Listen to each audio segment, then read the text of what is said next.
Students, welcome back to my class, and I am sure that you all guys are doing well and काफ़ी अच्छे से preparation भी चल रही होगी आप लोगों की. So today I have come up with the video on sentence completion. Like it is one of the most important and most important tests designed to check your vocabulary skills. Okay, so first of all जो question arise होता है कि sentence completion क्या है, like what is sentence completion. Okay, sentence completion it is basically like a sentence which contains blanks. आपको like वहां पर sentence मिलेगा, ठीक है, तो वहां पे आपको एक ब्लैंक दी जाएगी. आपने सूटेबल एग्जाम्पल के साथ उसको फिल करना है.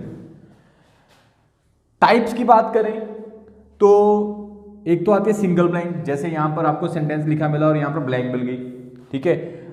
यहाँ तो ये यहाँ फिर आती है डबल ब्लैंक, यहाँ पर भी ब्लैंक मिल गई और यहाँ पर सेंटेंस लिखा, यहाँ पर भी ब्लैंक मिल गई, ठीक है. लाइक दो ब्लैंक मिल गई आपको, 1 और 2, यहाँ पर एक ही थी. तो ये टाइप्स है. आपको इसी तरीके से एग्जामिनेशन में आपको ऐसे क्वेश्चन देखने को मिल सकते हैं. And why sentence completion is important. ये हमारा क्या चेक करता है, कैंडिडेट को किस बेसिस के ऊपर वो एवेल्युएट करते हैं.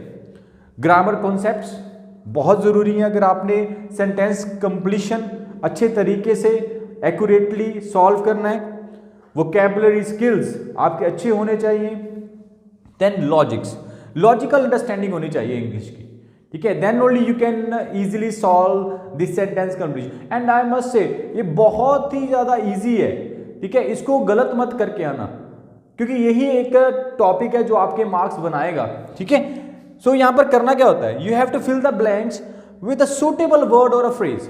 आपको एक सूटेबल और करेक्ट वर्ड फिल करना है जो भी ब्लैंक आपको मिलती है. लाइक इसे फिलर्स बोलते हैं ना, सेंटेंस फिलर्स, ठीक है. तो इसके ऊपर हमने बात करेंगे, स्ट्रेटेजीज के ऊपर बात करूंगा, विद एग्जांपल्स भी आपको समझाऊंगा, सो दैट कि आपके लिए काफ़ी इजी हो जाएगा. कुछ आपको कीवर्ड्स भी बता दूंगा कि कैसे कैसे वर्ड्स होंगे जिसको देखकर आप जज कर लोगे कि इसमें कौन सा करेक्ट आंसर आएगा, ठीक है. So one by one I will start. Fine. Okay, so there is a example written in front of you. It is based on a single blank. Okay, जैसे आपको मैंने बताया था कि there are two types of blanks. First is single blank and second one is a double blank. अभी single blank के ऊपर मैंने आपको एक एग्जांपल दिया है. लिखा है although he was a hardened criminal, his one feature was his love.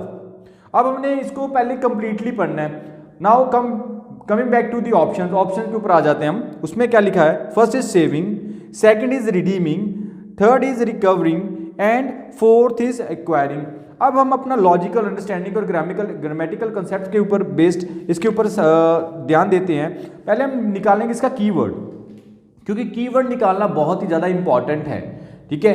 तो कीवर्ड क्या निकल कर आता है, हार्डन्ड क्रिमिनल. हार्डन्ड क्रिमिनल जो यहाँ पर एक कीवर्ड मिल जाता है जिसके बेसिस के ऊपर हम प्रॉपर अपने आंसर को फाइंड आउट कर पाएंगे, ठीक है. हार्डन्ड क्रिमिनल, इसको मैंने आपके लिए अंडरलाइन कर दिया, ये हमारा कीवर्ड रहेगा. यहाँ पर लिख देता हूँ कीवर्ड. ओके, सो कीवर्ड से हमें थोड़ा सा बेसिक आइडिया मिल जाता है कि हमने अपने आंसर को कैसे रिज्यूम करना है. तो यहाँ पर अगर हम प्रॉपर मीनिंग निकाले, like the keyword are hardened criminal. Fine. thus the missing word in this context must be a word that gives the opposite idea. तो जो मिसिंग टर्म है, ठीक है, क्योंकि वो एक तो क्रिमिनल है बट उसके ऑपोजिट उसके अंदर एक प्यार भरा कोई चीज है. उसने लिखा ना, although he was a hardened criminal, comma his one dash feature was his love. But उसका एक फीचर है, एक प्यार भरा उसके अंदर कुछ है. क्या करता है वो ऐसी चीज, ठीक है, वो ऑपोजिट होगा. अब सेविंग, ठीक है, ये तो वो माना कि थोड़ा सा उसके साथ मैच करता है, बट जनरल कॉनोटेशन के हिसाब से इसको हम एलिमिनेट कर देंगे. रिकवरिंग एंड एक्वायरिंग ये भी लिमिटेड हो जाएंगे, ऑपोजिट वर्ड्स नहीं है, ठीक है, क्योंकि हमें तो ऑपोजिट आइडिया चाहिए. अभी हमारे पास क्या बचता है, रिडीमिंग. तो यहां पर एक्चुअल आंसर आएगा redeeming. Redeeming employees a contrast against a bad thing, जो बुरी आदत है उसके ऑपोजिट बात करता है। रिडीम मैंने कंपनसेशन, ठीक है, लाइक किसी के अंदर कोई चीज की बुरी आदत है बट उसके अंदर एक ऐसी अच्छी चीज भी है, तो रिडीम का मतलब वो होता है कंपनसेशन। तो यहां पर एक्चुअल में मीनिंग आएगा, जो आंसर आएगा हमारा वो आएगा रिडीमिंग, ठीक है। तो इसमें हमने क्या लगाया, कंसेप्ट क्या लगाया, हमने स्ट्रेटेजी क्या लगाई, हमने पहले कीवर्ड ढूंढा, उसके बेसिस के ऊपर हमने सेंटेंस को मीनिंग निकाला, टोन समझा कि ये क्रिमिनल है, कोई इंसान है जिसके बारे में बात हो रही है वो एक बहुत ही बड़ा क्रिमिनल है, ठीक है, बट उसका एक फीचर है, वॉज हिज लव, कैसा, किस तरीके का लव, कंपनसेशन, ठीक है। तो ये थी हमारी सिंगल ब्लैंक के ऊपर। धीरे धीरे आपको मैं स्ट्रेटेजीज की भी बताऊंगा, पहले इस चीज को समझ लीजिए। अभी मैं आपको दूसरी एग्जांपल देता हूं जिसको हम बोलते हैं डबल ब्लैंक के ऊपर, ठीक है। Okay, now I have given you the example based on double blank. So it is written that disarmament and development in our time are dash interrelated, but development will depend on a change in the world's political thinking. ठीक है, तो नीचे हमें options दिए गए हैं। अब हम देखते हैं कीवर्ड के ऊपर, कीवर्ड क्या है। तो इस एग्जाम्पल में हमें जो कीवर्ड देखने को मिलते हैं वो है disarmament and development. These are the two keywords, ये हमारे दो कीवर्ड्स हैं, disarmament and development, these are the two keywords. अब हम कीवर्ड्स को कंक्लूड करते हुए आगे देखते हैं, like these two words imply man made actions, डिसआर्मामेंट, development. ये हमें क्या बताते हैं कि ये हमारे मैन मेड डेवलपमेंट के बारे में बता रहे हैं, मैन मेड डेवलपमेंट, ठीक है, लाइक मैन मेड एक्शन के बारे में, चलो मैन मेड एक्शन के बारे में बता रहे हैं, ठीक है। अब इसको हम अपनी अंडरस्टैंडिंग, लॉजिकल अंडरस्टैंडिंग के हिसाब से अब कंक्लूड करेंगे कि कौन सी जो सूटेबल लाइक ऑप्शन हम यहाँ पर फिल करें, कौन सा सूटेबल वर्ड यहाँ पर फिल करें कि हमारा आंसर एक्यूरेटली निकल आए। Disarmament, development in our time are dash interrelated, but dash development will depend on a change in the world's political thinking. Okay, तो अगर हम इसको कंक्लूड करते हैं, like the word naturally and inevitable do not agree with the keywords, as natural or inevitable interrelation cannot exist between man-made actions. अगर man made actions की बात है तो नेचुरली भी नहीं आएगा, इनएविटेबली भी नहीं आएगा क्योंकि मैन मेड है, ठीक है, तो उसके साथ तो रिलेट कर नहीं रहे। Now essential is also eliminated as the essential relationship between two things can not be influenced by time, ठीक है। अब एसेंशियली, फर्स्ट ऑप्शन एसेंशियली, इसको भी अगर हम रिलेट करें मैन मेड एक्शन के साथ तो भी ये नहीं उसके साथ कॉप अप कर पा रहा, तो हम कौन से ऑप्शन के साथ रह जाते हैं, हमारे पास सी ऑप्शन आ जाता है, which says that closely and real. Disarmament and development in our time are closely interrelated, but real development will depend on a change in the world's political thinking. So अगर इसका gist निकालें, so it depends on your common sense and intelligence to improvise and locate the answer. तो ये basically आपके common sense के ऊपर depend करता है एंड कैसे आप आंसर को लोकेट कर पा रहे हो इसके ऊपर डिपेंड करता है। So it is very simple concept, सिर्फ आपने उसके लाइक टोन के ऊपर एंड आपने जो लॉजिकल थिंकिंग है उसको थोड़ा सा ब्रश अप कर जाना है आपने, और आपको आंसर्स मिलने शुरू हो जाएंगे। एंड प्लीज़ डोंट वरी, मैं आपको आज स्ट्रेटजी के बारे में बताऊंगा। सो जो ये मैंने आपको दो अभी एग्जांपल्स बताई हैं, सिंगल ब्लैंक के ऊपर एंड डबल ब्लैंक के ऊपर, ऐसा ही आपको आपके एग्जाम में देखने को मिलेगा। अब हम बात करते हैं स्ट्रेटजीज के ऊपर। Okay, now strategy number 1। Strategy 1 क्या है? It says us that you should be very proactive while solving the sentence. Okay, तो हमें प्रोएक्टिव सॉल्विंग करनी है। प्रोएक्टिव सॉल्विंग का मीनिंग होता है टू प्रिडिक्ट समथिंग। जैसे आप समटाइम्स कोई मूवी देख रहे होते हैं और इन बिटवीन आप मूवी के उठ के चले जाते हो और फिर वापस आके उस मूवी को देखना शुरू कर देते हो। हम फिर वो सीन को रिलेट करते हैं ना, कनेक्ट करने की कोशिश करते हैं। ओके, यहाँ से हमने छोड़ा था, ओके ये चीज़ हमारा मिस हो गया बट आगे ये चीज़ हो रही है, तो हम उसको कनेक्ट करते हैं। तो वही चीज़ लाइक हमने सेंटेंस को रीड करना है, फिर हमने प्रोएक्टिव थिंकिंग के साथ उसको मैच करने की कोशिश करनी, क्योंकि हमें ब्लैंक मिल रही है ना वहां पर। तो ब्लैंक क्या है, वो चीज़ मिसिंग पार्ट है, उस मिसिंग पार्ट को हमने कनेक्ट करना है। ठीक है, तो वो कैसे करेंगे हम करेंगे प्रोएक्टिव सॉल्विंग करके। देखो स्टेप 1 गेस द आंसर, आपने आंसर को गेस करना है। Step 2 look for the option that is close to your eyes, जो आपके आइज के क्लोज, लाइक आपकी थिंकिंग जो बोल रही है कि this is the best suitable relevant word, तो आपने उस वर्ड को पिक करना है और उसके अकॉर्डिंग अपने आंसर को सॉल्व करना है। ये हम कैसे करेंगे, ये हम करेंगे proactive solving, like strategy number 1 ये कहती है हमें। अब हम बात करते हैं स्ट्रेटेजी नंबर 2 की। Okay, now the strategy number 2, strategy number 2 क्या है, identify the clues in the answer. Okay, जो आंसर में आपको क्लू दिए जाते हैं आपने उनको आइडेंटिफाई करना है। ठीक है, आपने उनको आइडेंटिफाई करके स्टेटमेंट के अकॉर्डिंग फिल करना है और अपनी लॉजिकल अंडरस्टैंडिंग के साथ। ठीक है, लॉजिकल अंडरस्टैंडिंग, जैसे हम इंट्यूशन बोलते हैं, कहते हैं ना मेरी इंट्यूशन पावर बहुत स्ट्रांग है, मेरे को पता चल जाता है कि यहाँ क्या हो रहा है, वही इंट्यूशन पावर आपने वहां पर लेके जानी है अब। ठीक है, आपने जज करना है सेंटेंस की टोन को, उसके अकॉर्डिंग वर्ड को पिक करना है, जो आपको क्लू मिलता है, कीवर्ड जैसे वो क्लू मिलता है उसको आपने उसके साथ मैच करना और अपने आंसर को मार्क करना है। तो स्ट्रेटेजी नंबर 2 यही कहती है कि identify the clues in the answer. अब क्लूज के ऊपर बात करते हैं कि वो कैसे मिल सकते हैं हमें, वो कैसे होते हैं। ओके, अब हम बात करते हैं क्लूज के ऊपर कि कैसे क्लू मिल सकता है। सर आपने बोला था कि आपने आइडेंटिफाई करना क्लू को आंसर में से। देखो क्लू कैसे, साइन पोस्ट वर्ड्स होते हैं। ठीक है, कुछ वर्ड्स हमें आइडिया देते हैं कि हमें लिंक करते हैं सेंटेंस के साथ। Sign post word, sign post आपने देखा होगा, जैसे लगे होते हैं ना, सपोज आप चंडीगढ़ को जा रहे हो तो वहाँ पर बोर्ड लगे होते हैं, साइन पोस्ट बोर्ड लगे होते हैं कि यहाँ पर 32 सेक्टर है, 22 सेक्टर, 16 सेक्टर। लाइक ये मैंने आपके लिए एक एग्जांपल के तौर पे बनाया है, नॉर्थ साउथ ईस्ट वेस्ट, हमें इंडिकेशन देते हैं, like which shows us the direction, उसे हम बोलते हैं साइन पोस्ट वर्ड।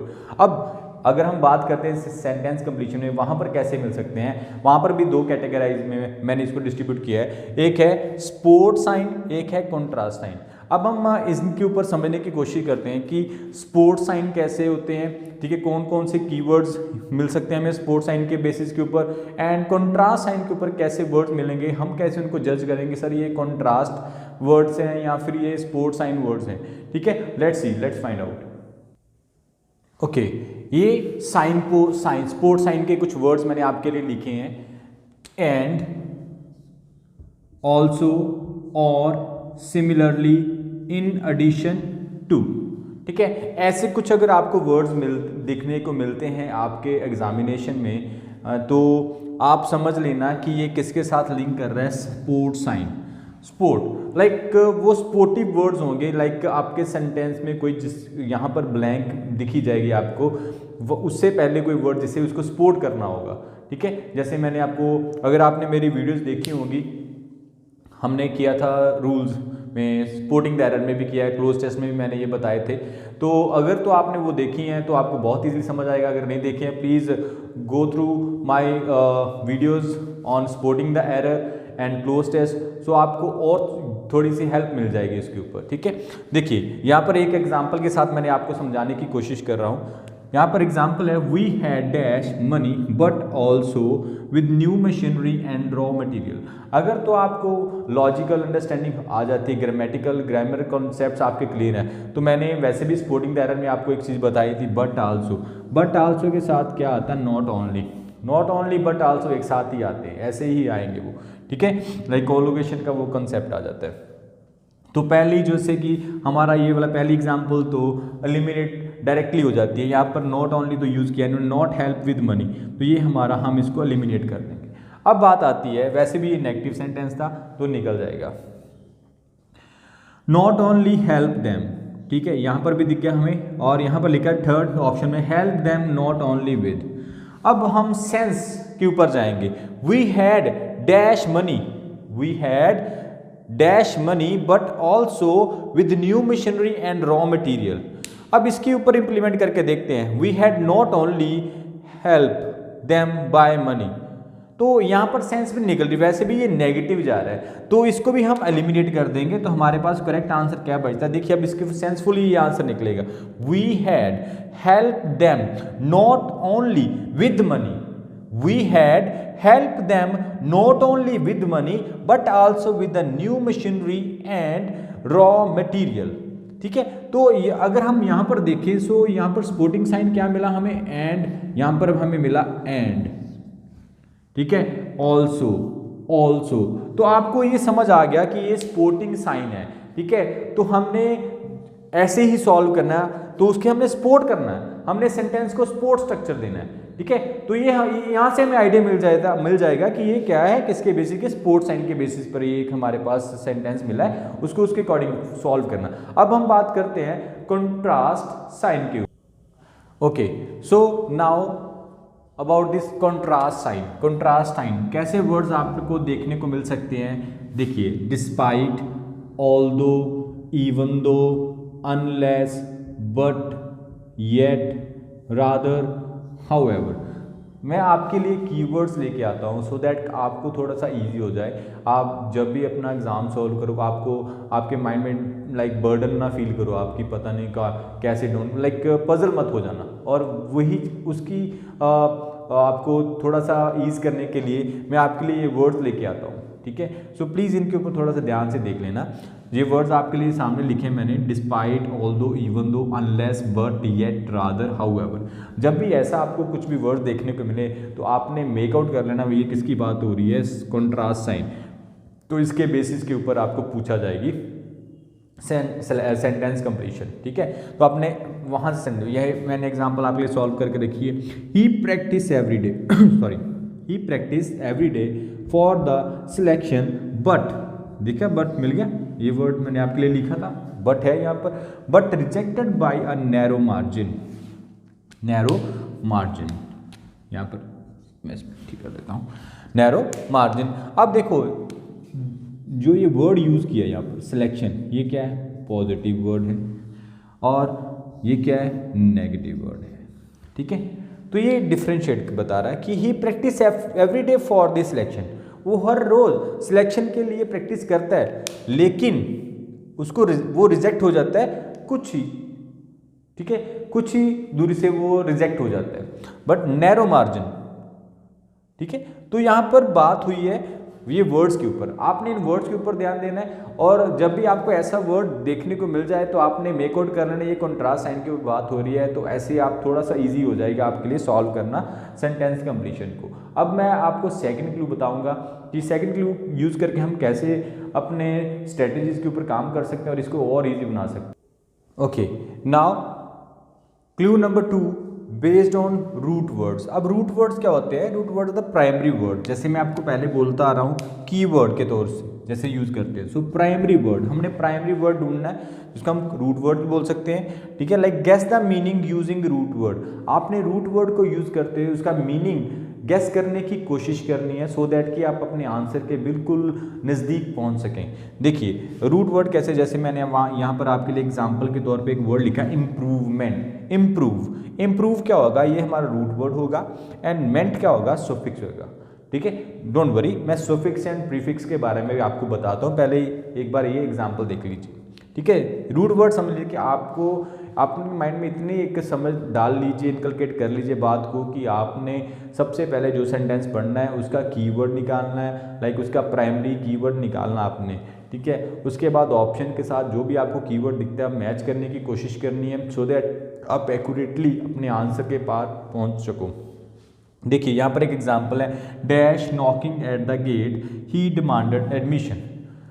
नॉक कर रहे हैं किसके लिए, एडमिशन, लाइक अंदर आने के लिए। तो यहाँ पर हमें मेन इंपॉर्टेंट बात है एडमिशन, कि उसको क्या चाहिए, एडमिशन चाहिए। अब ऑप्शन दिए हैं, हम ऑप्शन के थ्रू भी कर सकते हैं, cruelly, speedly, kindly, loudly. One by one आपको मैं बताता हूँ। क्रूली, अब क्रूली मीन्स बहुत बुरे तरीके से वो अंदर जाने की कोशिश कर रहा है, उससे एडमिशन मांग रहा है, ठीक है, बुरे तरीके से अगर कोई बात करेगा तो किसी को कोई भी एडमिशन क्या कुछ भी नहीं मिलेगा। तो ये तो हम एलिमिनेट कर सकते हैं, ये तो आपको पता चल गया, ये तो नहीं होगा, ठीक है। अब बात है स्पीडली, जल्दी जल्दी से, जल्दी जल्दी में भी कुछ ऐसा नहीं होता कि डिमांड किया उसने, he demanded admission knocking at the gate speedily, तो ये भी नहीं हो सकता। लाउडली, लाउडली मीन्स बहुत ऊंचे स्वर में वो बात करता हुआ बोल रहा है कि मेरे को अंदर आने दो, ऐसा करो, लाइक ये भी नहीं पॉसिबल। अब डिसेंट में, kindly, kindly knocking at the gate, kindly knocking at the gate he demanded admission. जैसे आप स्कूल में हो तो आपने अपने प्रिंसिपल ऑफिस के से जाना, मिलने जाना प्रिंसिपल से, तो प्रिंसिपल ऑफिस में जाके आप नॉक करते हो पहले, वो भी बिल्कुल काइंडली करते हो ना, ऐसा तो नहीं है बिल्कुल दबड़ दबड़ करना शुरू कर देते हो। तो वो तो जैसे कुछ अगर कुछ बच्चे जॉब करते हैं, अब अपने बॉस के साथ आपने मीटिंग करनी है या उनसे मिलने के लिए जाना है, तो आप बिल्कुल काइंडली नॉक करोगे ना, तो वो कंसेप्ट यूज़ करना आपने, ठीक है, अपनी इंट्यूशन पावर यूज़ करनी है, अपने लॉजिक सेंस यूज़ करना है और उसको उसके अकॉर्डिंग आपने फील करना है। तो यहाँ पर सबसे सूटेबल जो वर्ड हमें दिखता था वो था kindly, kindly knocking at the gate he demanded admission. Okay fine, चलो अब मैं आपको जो पहले बोलने वाला था, मैं सुफिक्स एंड प्रीफिक्स के बारे में बता देता हूँ कि हम लाइक प्रीफिक्स क्या होता है एंड सुफिक्स क्या होता है, ठीक है। प्रीफिक्स होता है जो स्टार्टिंग या इन द बिगिनिंग में यूज किया जाए, ठीक है, जो बिगिनिंग में यूज करते हैं उसको हम बोलते हैं प्रीफिक्स, जो बिगिनिंग में यूज करते हैं। प्रीफिक्स क्या होता है जिसको हम बिगिनिंग में यूज करते हैं, और सुफिक्स क्या होता है जो एंडिंग में यूज होता है, ठीक है, ending word. Like for example, इसी के बेसिस पे ले लेता हूं मैं एग्जाम्पल, अनएम्प्लॉयमेंट, चलो अनएम्प्लॉयमेंट। अब इसको अगर हम ब्रेक करते हैं इटाइमोलॉजी से थ्रू, अन मीन्स ये हमारा प्रीफिक्स है, एम्प्लॉय क्या है, रूट वर्ड है हमारा, और मेंट क्या है, ये हमारा सुफिक्स है, ठीक है। तो ऐसे आपको समझ आ गया ना प्रीफिक्स एंड सुफिक्स के बारे में। प्रीफिक्स हमें क्या बताता है, बिगिनिंग, जो बिगिनिंग का पार्ट होता है वर्ड का वो हमें प्रीफिक्स बताता है, और सुफिक्स क्या होता है जो एंडिंग पार्ट होता है, ठीक है। एंड जो मेन जिसके ऊपर सारा फोकस है वो है रूट वर्ड एम्प्लॉय, अनएम्प्लॉयमेंट। अब हम बात करते हैं क्लू नंबर 3 की। ओके, नाउ क्लू नंबर 3, क्या ये हमें क्लू नंबर 3 क्या कहता है, we have to focus on the sentence structure. हमें सेंटेंस स्ट्रक्चर के ऊपर भी थोड़ा सा ध्यान देना है, कैसे, किस टाइप का सेंटेंस स्ट्रक्चर देखने को मिल सकता है हमें एग्जाम में। यहाँ पे ऑप्शंस लिखे मैंने, लाइक पार्ट्स लिखे, टाइप्स लिखे उसकी मैंने, देखिए फर्स्ट कॉज एंड इफेक्ट के बेसिस के ऊपर आपको देखने को मिल सकता है सेंटेंस, देन डेफिनेशन और रीस्टेटमेंट के ऊपर देखने को मिल सकता है, and third one parts of speech के ऊपर आपको देखने को मिल सकता है। चलो वन बाय वन डिस्कस करते हैं इसके ऊपर। First, like cause and effect, कौन कौन से कैसे आपको वर्ड्स पता चलेंगे, कि कैसे आप जजमेंट कर पाओगे कि ये कॉज एंड इफेक्ट वाला केस है। देखिए कुछ वर्ड्स आपको मैंने आपके लिए लिखे हैं, like thus, subsequently, therefore, because, for, since, so. अगर आपको ऐसे कुछ वर्ड्स आपके स्टेटमेंट में, सेंटेंस में दिखते हैं तो समझ लेना है कि ये कौन से कॉज एंड इफेक्ट के ऊपर है, ठीक है। सेंटेंस स्ट्रक्चर एग्जाम्पल के लिए मैंने आपके लिए लिखा है, I feel extremely tired and so I want to dash. यहाँ पर सो दिखा हमको, हमने उसको राउंड कर लिया। अब हम फोकस करते हैं ऑप्शंस के ऊपर। First option is chat with my friends. यहाँ पर देखो, आई फील एक्सट्रीमली टायर्ड, मैं बहुत थका हुआ फील कर रहा हूँ, and so I want to dash. अब इसके सेंटेंस स्ट्रक्चर, इसके सेंस के ऊपर जरूर जाना। चैट विद फ्रेंड्स, थका हुआ और मैं अपने दोस्तों से बातें करूंगा, नो, ऐसा तो नहीं होगा। सी द डॉक्टर, डॉक्टर को देखने के लिए क्यों जाऊंगा मैं, डॉक्टर के पास क्यों जाऊंगा, ठीक है। I feel extremely tired and so I want to see the doctor, मैं डॉक्टर के पास क्यों जाऊं, ठीक है, मैं सिर्फ टायर्ड हूं, मेरे को कुछ नहीं हुआ, तो ये भी नहीं जाएगा, आएगा। वॉच सम मूवी, ये लाइक थोड़ा सा वीक इमोशन शो करता है, बट वीक इमोशन नहीं हमने शो करना, यहाँ पर ये गलत हो जाएगा। गो टू बेड, ये बिल्कुल एक्यूरेट बैठता है, क्योंकि आई फील एक्सट्रीमली टायर्ड, मैं थका हूँ और मैं जल्दी सो जाऊँगा, सो आई गो टू बेड अर्ली, ठीक है। तो यहाँ पर सेंटेंस स्ट्रक्चर लाइक सेंस के ऊपर बात किया मैंने कि हमने सेंस के हिसाब से अपने ऑप्शंस को पिक करना है। सेकंड देखिए डेफिनेशन एंड रीस्टेटमेंट के ऊपर, like dash is my favourite subject. अब यहाँ पर कीवर्ड क्या है, सब्जेक्ट, ठीक है, फेवरेट सब्जेक्ट, सब्जेक्ट की बात करनी है। अब ऑप्शन को हम रिट्रीट करते हैं। फर्स्ट इज फिजिक, फिजिक होती है बॉडी एंड शेप, ठीक है। जैसे आपने देखा जो बच्चे जो लोग जिम करते हैं लाइक फिजिक मेंटेन रखते हैं अपनी, ठीक है, तो वो word physic, physic is my favourite subject, no. Physic, physic क्या होता है, ठीक है, लाइक साइंस की ऊपर स्टडी, उसको हम फिजिक बोलते हैं। मेडिसिन जिसको हम बोल सकते हैं मेडिसिन, ठीक है, दवाई, physic is medicine. Then physics, physics is a subject. Physicist क्या होता है, ठीक है, फिजिसिस्ट वो होता है लाइक जिसने like one who has symbolises and science, जिसने मेजर उसमें स्टडी स्पेशलाइजेशन की हो, ठीक है, one who specialised in physics, उसको हम बोलते हैं फिजिसिस्ट, एक साइंटिस्ट जिसको हम बोलते हैं, ठीक है। तो यहाँ पर scientist is my favourite subject तो नहीं आएगा, तो अल्टीमेटली जो हमारा मेन एक्यूरेट आंसर वो दिखता है हमें फिजिक्स, तो यहाँ पर आ जाएगा physics is my favourite subject. तो बाकी सब एलिमिनेट हो जाते हैं। तो यहाँ पर भी अगर हम बात करें तो एलिमिनेशन मेथड ही यूज कर रहे हैं, कीवर्ड एंड एलिमिनेशन, ये दो मेथड है। पॉइंट आउट किया आपने प्रॉपर, इसको अगर जजमेंट की हो आपने तो यहाँ से आपने एक फिगर आउट कर लिया होगा कि हियर सर ने हमेशा कीवर्ड के बारे में बात की है, देन एलिमिनेशन के बारे में बात की है, हमने रीडिंग कॉम्प्रिहेंशन के बारे में मैंने वीडियोस बनाई है, उसमें भी मैंने ये बोला कि कीवर्ड्स एंड एलिमिनेशन मेथड। सो जो हमारा जिस निकल कर आता है वो क्या निकल कर आता है कि हमने कीवर्ड्स एंड एलिमिनेशन मेथड के ऊपर थोड़ी अपनी कमांड को सेट करना है, होल्ड में लेके आना है। अब बात करते हैं last one, parts of speech. Parts of speech आपको पता है क्या क्या होते हैं, noun, pronoun, verb, adverb, adjective, conjunction, preposition, ये सब क्या है, पार्ट ऑफ। इसके बेसिस के ऊपर भी आपको समटाइम्स सेंटेंस कंप्लीशन की मिल सकती है आपके एग्जाम में, ठीक। क्वेश्चंस देखिए, यहाँ पर मैंने एक एग्जांपल सेट की है।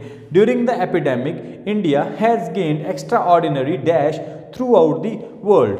तो इंडिया को क्या मिला एक्स्ट्रा ऑर्डिनरी, ठीक है। अब ऑप्शंस दिए हैं मैंने यहाँ पर आपके लिए, सामने ऑप्शन लिखा है। First is momentous, momentous mean to say सबसे अहम, ठीक है, वेरी इंपॉर्टेंट, जिसको हम बोलते हैं मोमेंटस, वेरी इंपॉर्टेंट। और एक्स्ट्रा ऑर्डिनरी ये तो सेम हो गए, तो ये तो एलिमिनेट हो जाएगा। Aggressively India has gained, India यहाँ पर क्या है, नाउन है ना, तो यहाँ पर वैसे भी एक और चीज हम देख सकते हैं, यहाँ पर नाउन ही आएगा जो भी फिल इन द ब्लैंक्स पर आएगा, ठीक है। तो during the epidemic India has gained extra ordinary aggressively through out the world, तो ये तो बात बनती नहीं, ये तो हम एलिमिनेट कर दो। Abdicating India has gained extraordinary abdicating throughout the world, वैसे भी एब्डिकेशन का मतलब क्या होता है, एब्डिकेटिंग मीन टू त्याग, सो त्याग की बात तो हो नहीं रही।